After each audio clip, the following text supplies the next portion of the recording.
למה גלי, מה אנחנו עשינו פה? מה קישטנו בדיוק? תספרי. את היולדת ועדי. מחר יש לה יום הולדת? ואנחנו עושים לה מסיבת הפתעה? כן. קישטנו, בוא נראה מה יש. הכנו פה כיסא יום הולדת, תראי לנו את כיסא היום הולדת.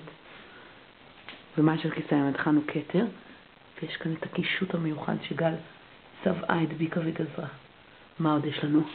יש לנו בלון גדול ובלון מוארך, ושני ציורים מרממים עם מדבקות שגל גול הכינה במיוחד לכבוד היום הולדת של עדי.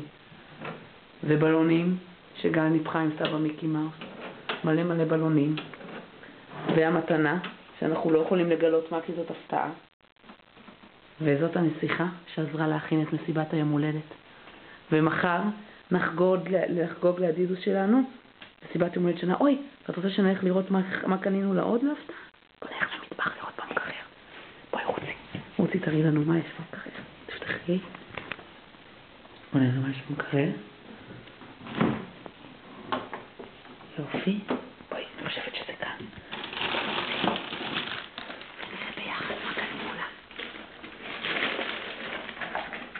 תורידי את השקית. כאן, את השקית הזאת, תוציא את השקית. רק שלא יתפרק.